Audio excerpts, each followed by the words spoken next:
નમસ્કાર, મારા કિચનમાં ફરી એકવાર તમારું સ્વાગત છે.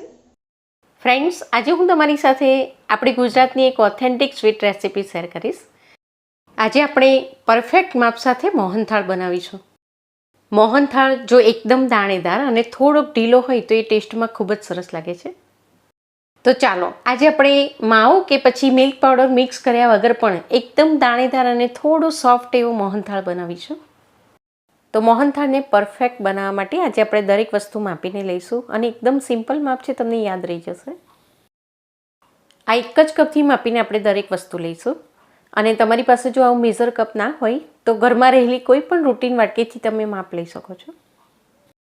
અહીં આવા 2 કપ અરાઉન્ડ 250 ગ્રામ જેટલો આપણે ચણાનો જે કરકરો લોટ આવે છે તે લઈશું. મોહનથાળ માટેનો આ સ્પેશિયલ લોટ તમને અનાજ દળવાની કોઈ પણ ઘંટી પરથી ખૂબ જ આસાનીથી મળી જશે. અને જો ઘરે દળવો હોય તો ભાખરીનો લોટ દળવાની જે જાળી હોય છે એનાથી દળી લેશો તો ચાલશે. અહીં આપણે 2 કપ જેટલો ચણાનો લોટ લીધો છે, તો એનાથી અડધી એટલે કે 1 કપ જેટલી અહીં આપણે ખાંડ લઈશું.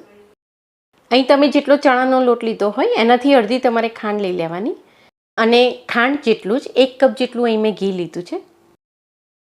ગાર્નિશિંગ માટે અહીં મેં થોડા બદામ અને પિસ્તા લીધા છે. તમારે મોહનથાળ પર જો ચાંદીનો વરખ લગાવવો હોય તો તમે એ પણ લગાવી શકો છો. અને તમારા ટેસ્ટ મુજબ અહીં તમે અડધીથી 1 ચમચી જેટલો ઇલાયચીનો પાવડર મિક્સ કરી શકો છો. અને આજે આપણે કલરનો બિલકુલ ઉપયોગ નહીં કરીએ. ચાસણીની અંદર તમે આ રીતે 8થી 10 સ્ટ્રિંગ જેટલું કેસર નાખી દેશો તો એનાથી પણ ખૂબ જ સરસ કલર આવી જશે. અને લોટને ધાબો આપવા માટે અહીં મેં 1/4 કપ જેટલું દૂધ લીધું છે અને ઘી છે એ આની અંદરથી જ આપણે લઈ લેવાનું છે. હવે પહેલાં લોટને આપણે ધાબો આપીશું, તો એના માટે એક બાઉલમાં આપણે 1/4 કપ જેટલું દૂધ લઈ લઈએ. અને આ 1 કપ ઘીમાંથી અત્યારે આપણે 1/4 કપ જેટલું ઘી લઈને દૂધમાં મિક્સ કરી દઈશું. હવે દૂધ અને ઘીને પહેલાં આપણે બરોબર મિક્સ કરી દઈએ. લોટને આ રીતે તમે ઘી અને દૂધનો ધાબો આપશો તો એનાથી મોહનથાળ છે એ એકદમ દાણેદાર અને સોફ્ટ બનશે. અહીં લોટને જો તમે ધાબો આપ્યા વગર કોરો જ શેકી લો તો એ ઘીમાં શેકાઈને થોડો કડક થઈ જાય છે, જલ્દી ચાસણી એબ્સોર્બ નથી કરતો. પણ આ રીતે થોડો ધાબો આપશો એટલે લોટ થોડો પલળી જશે અને પછી તમે એને શેકશો તો એની દાણી બહુ કડક નહીં બને અને મોહનથાળ એનાથી એકદમ સોફ્ટ બનશે. લોટને ધાબો દઈએ એટલે સહેજ થોડો ભીનો થઈ જાય છે. પછી એને તમે કાણાવાળી ચાળણીથી ચાળી નાખો એટલે એ સાઈઝની એમાં દાણી પડી જાય છે અને એના કારણે મોહનથાળ એકદમ કણીદાર દાણેદાર બને છે. અહીં આપણે ઘી અને દૂધનું જે અડધો કપ જેટલું મિશ્રણ બનાવ્યું હતું એ બધું જ અહીં મેં લોટમાં નાખી દીધું છે. આ રીતે બરોબર મિક્સ કરી લેવાનું છે ને આ રીતે તમે જોઈ રહ્યા છો એનું ટેક્સચર આવી જશે. હવે આને આપણે થોડું દબાવી દઈશું આંગળી વડે અને ઢાંકીને એને અડધી કલાક માટે આપણે રેસ્ટ આપીશું.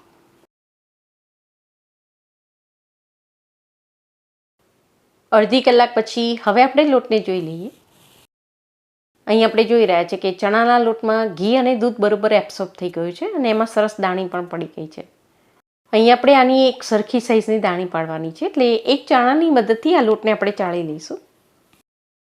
અહીં મેં ચોખા ચાળવાની ચાળણી લીધી છે, એનાથી મોહનથાળની દાણી એકદમ પરફેક્ટ બને છે. તમારી પાસે જો ચણાનો કરકરો લોટ ના હોય તો એકદમ બારીક જે બેસન આવે છે એમાંથી પણ તમે આ મોહનથાળ બનાવી શકો છો. બેસનને પણ ધાબો આપીને તમે આ રીતે ચાળી લેશો તો એમાં પણ આ રીતે જ દાણી પડશે.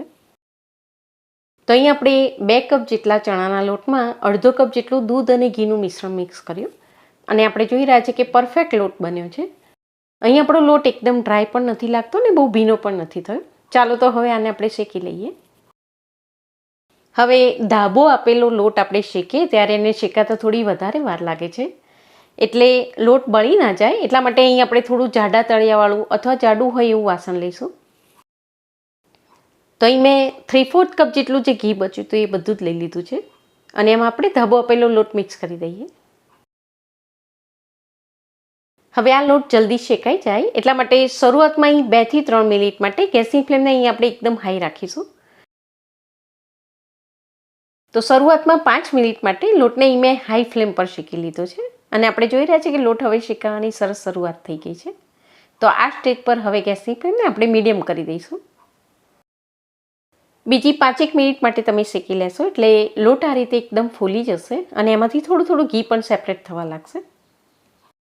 હજી બીજી 3થી 4 મિનિટ માટે લોટ શેકાઈને આ રીતે સહેજ લાલ કલરનો થાય ત્યાં સુધી આપણે તેને શેકી લઈશું. અહીં આપણે જોઈ રહ્યા છીએ કે પહેલાં કરતાં લોટ શેકાઈને થોડો વધારે ડાર્ક થઈ ગયો છે. તો બસ આનાથી વધારે ડાર્ક આપણે નથી થવા દેવાનું. હવે ગેસને આપણે એકદમ લો કરી દઈએ. હવે આ સ્ટેજ પર લોટમાં આપણે દૂધ ઉમેરીશું. અહીં મેં અડધો કપ દૂધ લીધું છે. પહેલાં આમાં આપણે અડધું દૂધ ઉમેરીશું અને એ લોટમાં બરોબર એબ્સોર્બ થઈ જાય પછી બાકીનું દૂધ ઉમેરીશું. અહીં લોટને આપણે સહેજ લાલ થઈ જાય એ રીતે ઘીમાં શેકી લીધો છે, એટલે એની દાણી છે એ થોડી કડક થઈ જાય છે. અને કડક થઈ ગયેલી દાણી છે એ જલ્દીથી ચાસણી એબ્સોર્બ નહીં કરે. એટલે લોટને શેકી લીધા પછી આ રીતે તમે થોડું દૂધ એડ કરી દેશો તો એનાથી લોટની દાણી છે એ થોડી સોફ્ટ થઈ જશે અને પછી ખૂબ જ ઝડપથી સરસ રીતે ચાસણી એબ્સોર્બ કરી લેશે. એના કારણે મોહનથાળ એકદમ સોફ્ટ બનશે. આમાં દૂધ મિક્સ કરી દઈએ. પછી આ લોટને ફરી એકવાર એકદમ ડ્રાય બની જાય એ રીતે આપણે શેકી લેવાનું છે. હવે અહીં આપણે જોઈ રહ્યા છીએ કે લોટ ફરીવાર એકદમ ડ્રાય થઈ ગયો છે. આપણે જે દૂધ મિક્સ કર્યું એ બધું જ આમાં બળી ગયું છે. તો દૂધ મિક્સ કરી લીધા પછી લોટને અહીં ફરીવાર આ રીતે એકદમ ડ્રાય થઈ જાય એ રીતે આપણે તેને શેકી લેવાનો છે. અહીં આપણો લોટ સરસ શેકાઈ ગયો છે. તો હવે આપણે ગેસને બંધ કરી દઈએ. હવે આપણે ખાંડની ચાસણી બનાવી લઈએ. અહીં મેં 1 કપ અને વજનમાં માપીએ તો 200 ગ્રામ જેટલી ખાંડ લીધી છે. તેમાં આપણે ખાંડથી અડધું એટલે કે અડધો કપ જેટલું પાણી એડ કરીશું. ગેસની ફ્લેમ અહીં આપણે મીડિયમ ટુ હાઈ રાખીશું. અને મોહનથાળ માટે અહીં આપણે ખાંડની 1/2 તારની ચાસણી બનાવી લેવાની છે. 1/2 તારની ચાસણી બનતા લગભગ 5 મિનિટ જેટલો સમય લાગે છે. અહીં આપણે જોઈ રહ્યા છીએ કે ચાસણી હવે થોડી ઘટ્ટ બનવા લાગી છે. હવે આપણી ચાસણી 1/2 તારની બની છે કે નહીં એ આપણે ચેક કરીશું. તેના માટે એક ડીશમાં આપણે ચાસણીના થોડા ડ્રોપ લઈ લઈશું. અને આ ચાસણી વધારે કડક ના થઈ જાય એટલા માટે થોડીક વાર માટે અહીં ગેસને આપણે એકદમ લો કરી દઈશું. અહીં આપણે જોઈ રહ્યા છીએ કે ચાસણીનો એક આખો તાર બની રહ્યો છે અને બીજો તરત જ તૂટી જાય છે. તો અહીં આપણી 1/2 તારની ચાસણી બની ગઈ છે. અને તમને જો એ રીતે માપતા ના ફાવે તો તમે આ રીતે પ્લેટમાં પણ ચેક કરી શકો છો. પ્લેટને તમે આ રીતે ગોળ ફેરવો તો પણ જે ચાસણી છે એ બહુ સ્પ્રેડ ના થાય તો સમજી લેવાનું કે 1/2 તારની બની ગઈ છે. હવે આમાં આપણે 8થી 10 તાર જેટલું કેસર મિક્સ કરી દઈશું. એનાથી મોહનથાળનો ટેસ્ટ પણ ખૂબ જ સરસ બને છે અને સરસ કલર પણ આવી જશે. અહીં આપણી 1/2 તારની ચાસણી બનેલી છે. કેસર બરોબર મિક્સ થઈ જાય એટલે તરત જ ગેસને અહીં આપણે બંધ કરી દઈશું. અને હવે આ ગરમા ગરમ ચાસણીને આપણે શેકેલા લોટની અંદર મિક્સ કરી દઈશું.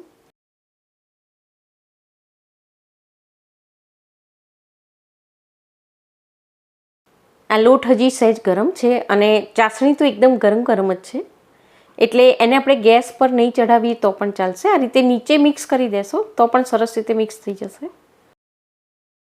હું આમાં 1 નાની ચમચી જેટલો ઇલાયચીનો પાવડર મિક્સ કરી દઉં છું.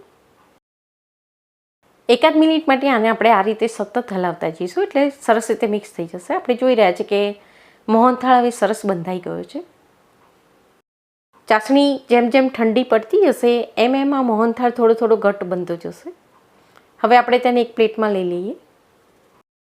અહીં મેં એક મીઠાઈની ટ્રે લીધી છે. એની પર હું આ રીતે બટર પેપર પાથરી દઉં છું. અહીં તમે બટર પેપર વગર ડાયરેક્ટ ટ્રેમાં પણ મોહનથાળ પાથરી શકો છો.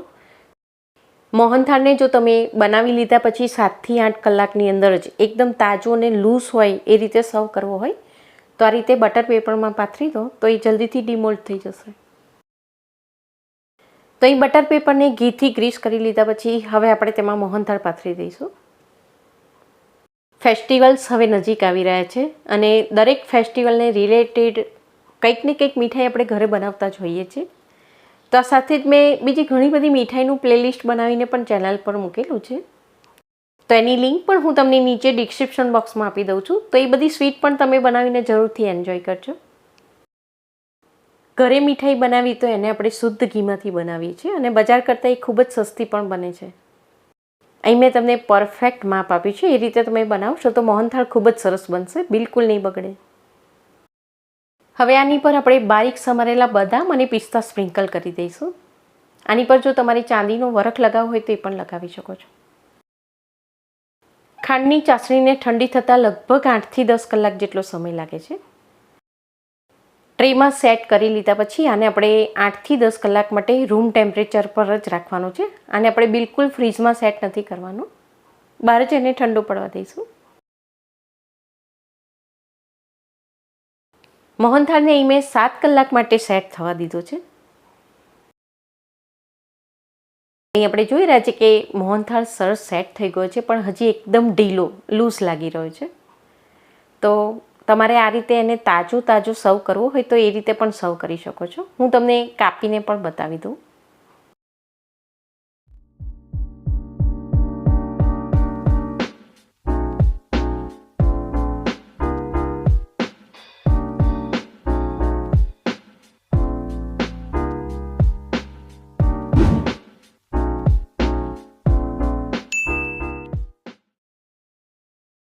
તમે કોઈના લગ્ન પ્રસંગમાં કે પછી ગુજરાતી ડાઇનિંગ હોલમાં જમવા જાઓ ત્યારે આ રીતે તાજો બનાવેલો થોડો ઢીલો મોહનથાળ સર્વ થતો હોય છે.